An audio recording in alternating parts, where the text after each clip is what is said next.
The White Sox had a ninth inning comeback victory in what seems like forever. And let's add that to the list of signs of progress being made in the second half of the season. And let's discuss why on today's episode of Locked On White Sox. You are Locked On White Sox, your daily Chicago White Sox podcast. Part of the Locked On Podcast Network, your team every day.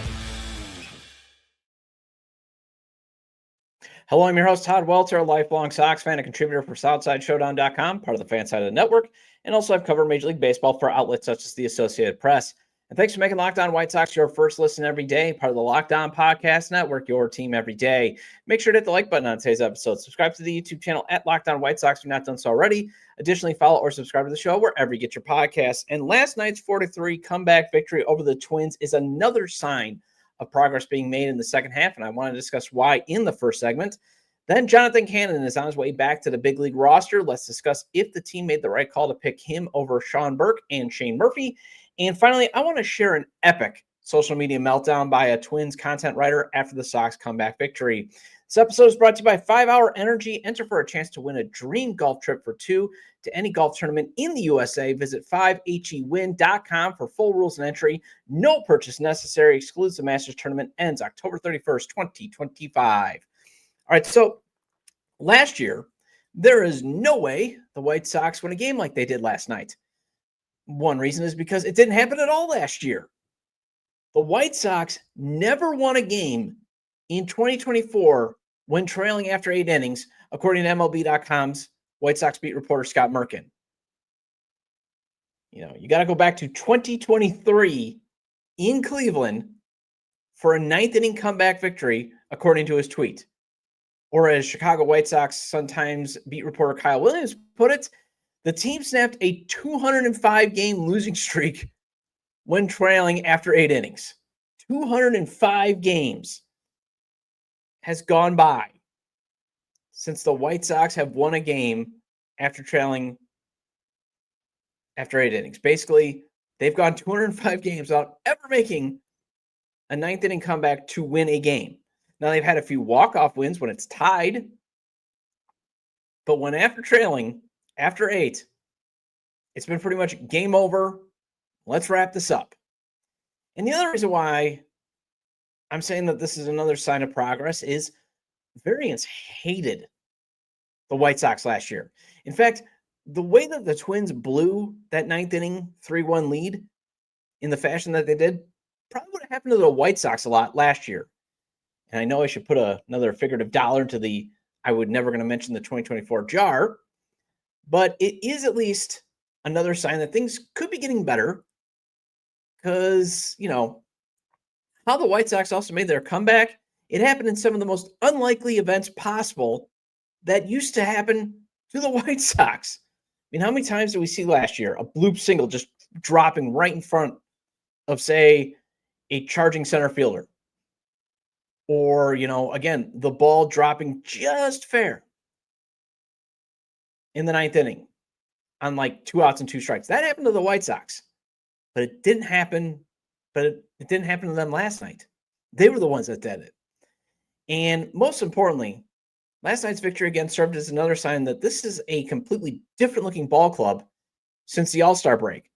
CHSN tweeted this out before last night's game to show just how different things are, at least offensively, for the White Sox. It says the hashtag White Sox are simply a different team since the All-Star break. So they, for those watching on YouTube, I've got it up. But before the All-Star game, they were 28th in runs, 29th in hits, 28th in home runs, 30th in average and OPS. After the All-Star break, 6th in runs, 3rd in hits, 5th in home runs, 4th in average, 7th in OPS. I mean, think about how far this team has come. They're actually showing improvement. The goal of this season, development, and show that there is a path forward. And the other way that I would say that you're seeing some improvement too is, again, they flipped the script from how they were losing in 2024 to finding a way to win this year in the ninth inning. Because they come back with 2 outs, and they did it first on a broken bat single from Brooks Baldwin to pull the Sox within a run. because Edgar Carroll starts it off with a single, get another guy on base. Baldwin gets that little bloop single on a broken bat. And then they got the 2 out down to the team's last strike. I mean, they were down to their last bullet. A 2 RBI double for Michael A. Taylor that just squeezes fair. Want to know how close? For those watching on YouTube, you're going to see it because White Sox social media captured it and tweeted it out at White Sox, hanging this on our fridge. Literally just gets the white line on the fair side. Think about it. That would have been probably the heartbreaking way the White Sox would have lost the game last year. But instead, they break the hearts of a division rival who, by the way, and again, another sign of progress, the White Sox clinched the season series with that victory last night. That's right. They have 7 victories over the Twinkies. And remember, you're only playing your division rivals now 13 times. And why does that matter? Because, again, the Sox beat the Twins just once last year. One time. 1-12 last year. And obviously more work needs to be done to get this team back to actually being like where you could say, hey, they can contend for a title rather than 4th place against the Twins. And Will Venable has acknowledged it, but he's also acknowledged this, a lot of things are starting to get better on the field. And this is what Kyle Williams did tweet out, the Chicago White Sox sometimes beat reporter that I'm sharing with you on YouTube for those watching on YouTube at K_Williams Media. Will Venable believes the organization is headed in the right direction, but acknowledged that there's more work to do. Quote, you just can point to a lot of different areas. First and foremost, what's happened on the field and what's happened with our young players, end quote. And again, what's happened? I mean, you've got Kyle Teal, Edgar Carroll, who homered last night, and Colson Montgomery and Shane Smith all showing that they could be potentially superstar players. And you've got, again, these raised floors that I keep talking about, that every day as I keep reassuring you. But the thing is, I love the mindset that the White Sox have right now to finish off the season. And this is from Williams' piece in the Sun-Times. The Sox, 52-88, need to win 11 of their last 22 games to avoid a 3rd consecutive 100-loss season. Taylor said it's not a big deal to him whether the Sox avoid 100 losses. His focus is on the quality of play and commitment from his teammates down the stretch. Quote, guys have always worked hard, played the game hard, but just doing the little things and the attention to detail has improved as the season's gone on, end quote, Taylor said. So I love that quote, and why I wanted to share was it reinforces that even a veteran can see development matters more this season than wins and losses. So obviously celebrate the wins, more in the close losses. But again, looking at and you're seeing those signs of improvement, getting better every day. That's what you wanted to see this season. And if you lost, it's just because you're overmatched. But fighting to the bitter end last night and then coming through because of those little details, working on those little details happening is such a huge thing. Because think about it, Baldwin, he's on a 3-1 count, takes a cutter inside and he loops it into shallow right. Just kind of goes with it. Broken bat. But, just an excellent just going with the pitch and knowing, hey, I got the go sign on 3-1. Here's what I'm going to do. I'm going to get the ball in play. And then he smartly realizes, hey, there's 2 strikes on Taylor. I'm taking second on the catcher's indifference. And now he's in scoring situation. And then, you got Taylor's at bat. I hope that's actually used as a teaching tool for the young guys on how to handle a crunch time situation. Because he goes down 0-2 early on 2 swinging strikes on sweepers way outside of the zone. You're thinking, man, he's pressing. But Justin Topa keeps going to the well 2 more times going outside the zone. Taylor's laying off. He's basically spitting at it. And then Topa tries to bust him in with a sweeper. On the next pitch, 2 RBI double. Now, obviously, more roster upgrades are needed for this to truly feel like it's going in the right direction. But right now, as Scott Merkin pointed out on Twitter, the White Sox are 7-6 in the middle of the 17-game stretch without a day off. So again, more signs of progress that, hey, we could get out of this dark abyss.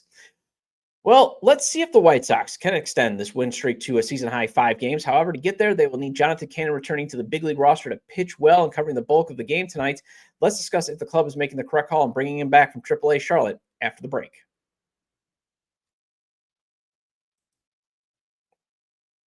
Time to fuel up and turn it up with 5-Hour Energy Transfusion. This grape, ginger, and lime-flavored shot brings the iconic taste of a golf course favorite to a non-alcoholic boost.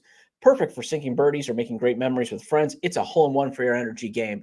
Whether you're out on the course or just need that little extra push to power through your day, 5-Hour Energy Transfusion delivers the clubhouse flavor you love without ever leaving the green. And I know I could have used a 5-Hour Energy Transfusion back in the day when my buddy and I, we thought we could walk 18 as teenagers. We thought we were getting this unbelievably great deal. Wrong, because it was just a long course to walk. And man, we were dragging on the back nine. And golf is all about good times with good people and good flavors. The grape ginger lime flavor of 5-Hour Energy Transfusion gives you the best parts of your clubhouse go-to without ever leaving the course or chasing down that bath cart. Now you can amp up the fun even more. Just buy, snap, and enter for a chance to win a dream golf trip for two to any golf tournament in the USA. Tee up that trip. Visit 5hewin.com for full rules and entry. No purchase necessary. Excludes the Master Tournament. Ends October 31st, 2025.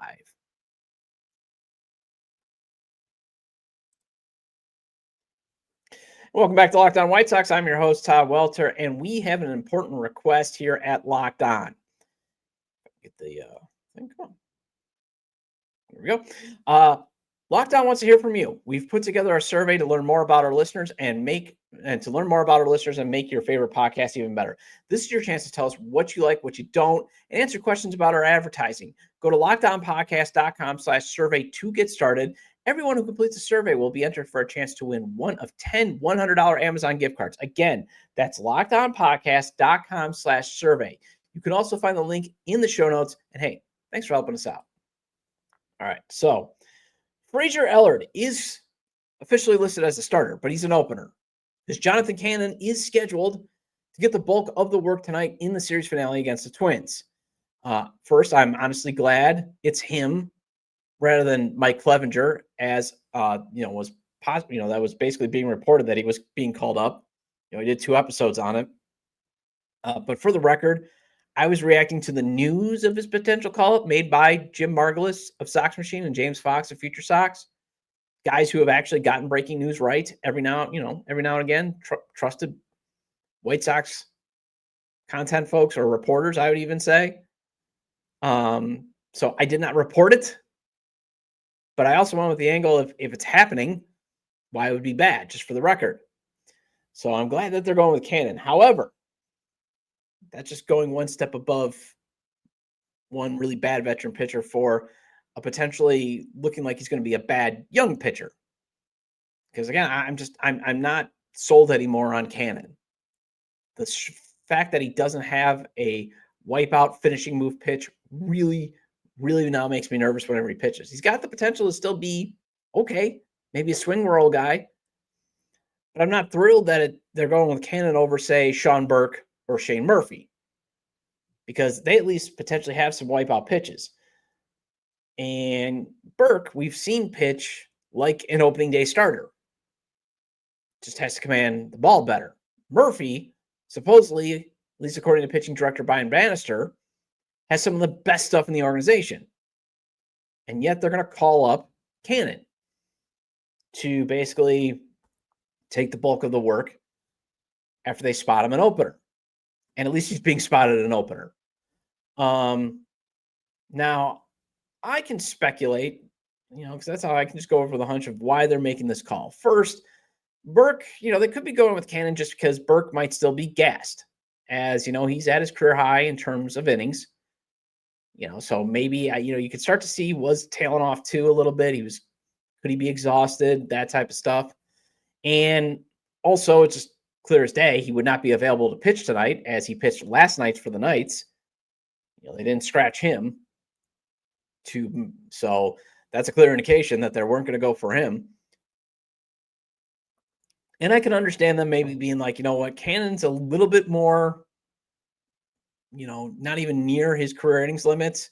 Plus, he's already thrown 120 innings in each of the past 2 seasons, one in the minors, and then obviously his combined time last year. So he's still nowhere near probably potentially tiring out. He just doesn't have that, again, finishing move pitch. And hitters are now just sitting on most of his stuff because he can't get strike 3 half the time. Where Murphy, again, you would like to see him, but, he's already blown past his career innings in the minors. But I would say it's probably not wanting to have the Barons, have them ready to get the Barons into the playoffs and a playoff run of why they, decided not to go with Shane Murphy, their left-handed pitching prospect who has a great ERA for the Barons, because Future Sox's Ian Eskeridge tweeted out last night, Murphy is getting promoted to AAA. So you can't say that, well, the White Sox want to keep Murphy or even Tanner McDougal down with the Barons because they're getting ready for a potential playoff push. They want to make the playoffs again. No, they're promoting Murphy. And the other reason why I'm like, really, we're going to go with Cannon? He's not really done a ton since being demoted to make you go, hey, let's give him another shot. Except, again, he's at 96 innings. And he has pitched at least over 120 innings the past 2 seasons. So maybe the thought process is, let's just get some mileage out of him rather than try to see if Sean Burke, can rebound. Maybe he still needs a little bit more time to work on some things in Charlotte. Maybe they are just like, hey, he's gassed. Let's just have him finish out the year at Charlotte, even though he gets rocked when he pitches for the Knights. But Cannon got rocked when he was pitching for the Knights. Gave up 14 earned runs in 4 starts for the Knights since getting demoted. His last outing on the 29th, he goes 4 innings. He allows 5 runs, 4 earned, 8 hits. He walks 3, strikes out 3, and he has 7 walks over his past 3 starts. So he's not exactly commanding the ball great either. And while Burke has a 7.82 ERA in his 3 starts since getting demoted to the Knights, he was solid last night with 3 runs on 6 hits and 7 Ks in 6 innings. That's why I was like, maybe you just want to do another bullpen game. But obviously they've been using the bullpen a lot. They need someone to cover some innings. So it's not a terribly bad idea that they're going with Ellard as an opener and see if Cannon. They've done this before with Cannon this season to see if it can work. I prefer to maybe then, in this case, see Murphy, what he can do over what Cannon can do. Because again, who cares if you lose 100 games? The season's already well been lost. It's been about development. It's been trying to identify guys that can be part of your core to move forward. So why not give Shane Murphy a shot like you did with Kai Busch last year and like you did with Sean Burke? I mean, Murphy last pitch on the 28th, the last time I looked. So today would be his regular day to start. And the White Sox got to add him to the 40-man roster anyways to protect him from the Rule 5 draft. And he would, if he's exposed to the Rule 5 draft, I guarantee you he'll get drafted. He's 24, first of all. And if you leave a guy with a 1.60 ERA at AA exposed to the Rule 5, someone's going to take him. And if he's that highly regarded, why not do what you did with Kai Busch last season and get a look to see if he's worthy of being in the competition for a starter spot? Because you do need a lefty in your rotation next year. And every dayers, you've heard me say it, next season, the only 2 pitchers that I'm penning into the lineup right now that I could say, yeah, these are the guys we got to go with in terms of starters, Shane Smith and Davis Martin. They're the only locks for the rotation. I still think Burke should get a spot, but you still got 2 openings. And you should add at least 1 veteran arm, whether it's bringing back Martin Perez or another veteran, because you still need the guy who can show a young staff the ropes. Because Davis Martin and Shane Smith, this will both be their first full season. So I think they have a ton of skins on the wall to be like, yep, this is how we do our business, young man. So whoever is pitcher number 5 is still going to probably be a young guy, whether it's Murphy, whether it's Grant Taylor getting another shot to be a starter, Tanner McDougal, or one of your injured pitchers who had Tommy John surgery during spring training that's returning, like Mason Adams or Drew Thorpe. You still want to have somebody there to kind of show them the ropes. And I get why McDougal would not be in contention for a starter spot right now or a call-up, as he's well past his career innings, and they got him on a 3 innings limit now. And you want who comes up to occupy more innings. But Murphy's been on a 5 innings limit, and if you're not bringing back Perez, this rotation, again, needs a lefty to take a look at it because Higginsmith and Noah Schultz are not ready. So that's just where I'm coming from. Twins fans, though, one of them is really in his emotions, and I want to share one Twins content writer who's just raging against us White Sox fans after the break.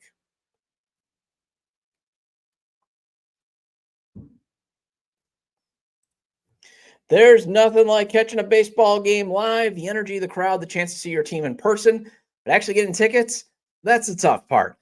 Queues, login screens, supplies, fees, it takes all the fun out of it. That's why I use Game Time, the app that gives you the advantage back to the fans. Game Time is fast, easy, and backed by the Game Time guarantee. You always get 100% authentic tickets delivered on time and at the best price. Plus, all fees are included, so the price you see is the price you pay. So think about that. Fees are included. You're going to know the total up front with no surprise fees at checkouts. You know how many others are, when you're with other services, you're like, oh, I'm getting this great deal. And then you get to the checkout and it's like, how much am I paying in fees? And I love the zone deals too. Pick the section, Game Time picks the seats, and you save big. And honestly, it's faster, cheaper, and less stressful than any other way I've bought tickets. Download the Game Time app, create an account, and use code LOCKEDONMLB for $20 off your first purchase. Terms apply. Again, that's promo code LOCKEDONMLB for $20 off. Swipe, tap, ticket, go! Download Game Time today. Welcome back to Locked On White Sox. I'm your host, Todd Welter. Again, shout out to all the everydayers. I appreciate your loyalty. Please hit the like button on today's episode. Recommend to your fellow Sox fans or baseball fans, friends, to subscribe to the YouTube channel at Locked On White Sox, wherever they get their podcasts, as this show's available on all major podcast platforms. So Ted Schwerzler, I maybe have butchered his name. He's a blogger, though, for MinnesotaSportsFans.com. And I've come to believe he's like the Twins fan equivalent of Shy Sox fan Mike in Sox social media world. You know, they're both content writers for fan sites, both have large followings, and both do a lot of engagement farming tweeting. You know, a lot of, hey, I'm going to send this out, get a reaction. And Ted is raging right now with his latest tweeting that makes you basically, in a lot of ways, enjoy drinking his tears. But also sort of question, he's kind of right. You know, is this stretch of good play, should it that the White Sox are having, should it actually be viewed so great, or should it be like, this is how bad the White Sox are that we're actually enjoying them getting to 52 wins? You know, and also, hey, the Twins, yeah, you're beating the Twins, but they traded off everybody. And then I thought, nope, he's still wrong. And I think it's also because he's going through some tough times that all the Twins fans have. I mean, Twins fans are just, they're going through it, folks. They are definitely going through it. They saw their billionaire potential new owner, Justin Ishbia, take out his billions and say, you know what, I'm going to actually buy the White Sox one day. And then the Polans are sticking around. And the only reason I'm actually discussing this is I don't want to dunk on him personally. I'm not.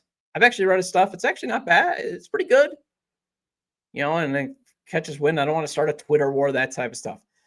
But I just want to show some folks that are still looking at how far the White Sox have come as being sad. You know, because I think that's the thing. Everybody's like, well, it's still sad. Yes. We know that, us White Sox fans. We've acknowledged that. I don't think any White Sox fan was like, hey, losing 41 games or winning 41 games, that was some great times. And during that 120 loss season, whoo, loved it. Now I've had some really irrational fans that can't accept it saying, the Cleveland Spiders were still worse. No, the White Sox were historically the worst team ever, just because, again, of the fact that they had modern technology, they had all this other stuff, and Jerry Reinsdorf doesn't own a second team in baseball to put his best players on. You know, that just doesn't happen. That didn't happen last season. They were bad. They were not an expansion team like the 62 Mets.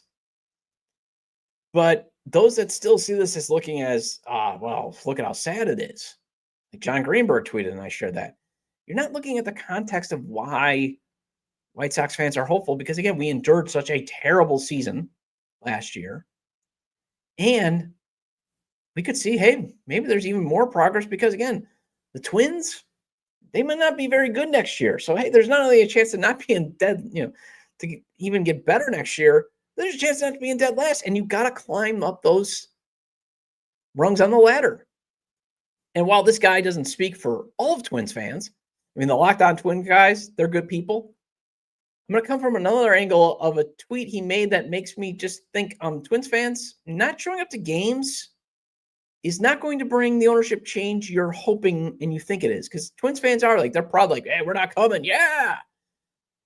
you basically need something like, another franchise coming in from out of nowhere to take away the land that you want to build your new stadium on, to suddenly be like, hey, we need to make an ownership change. Because that's what happened to the White Sox. The Twins, you already got your stadium.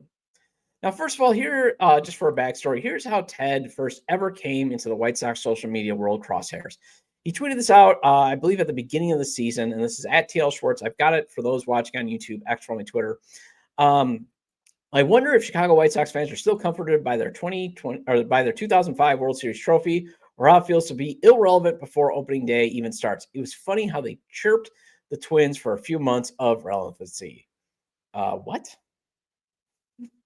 And White Sox fans were, even after losing 121 games, were right to jump into his mentions and be like, Twins haven't won a World Series since 1991, man.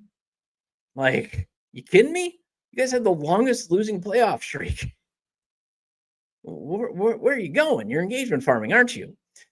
But then he went on this rant, and that's why I wanted to share it. And I've got the 4 tweets for those watching on YouTube. Basically, he's got the Twins quite literally have one of the best farm systems in baseball. You White Sox are closer to having an owner die than make a realistic impact on the field. I mean, just looking at this, I don't want to share every comment that he has. I'm sorry for those listening on Apple or Spotify, but it's a meltdown. And especially you have an owner that is closer to dying than making an impact on the field. You do realize the White Sox announced a succession plan, sir. Like, you want to be like, sir, this is an Arby's. But the guy that was supposed to buy your team decided he's going to buy our team.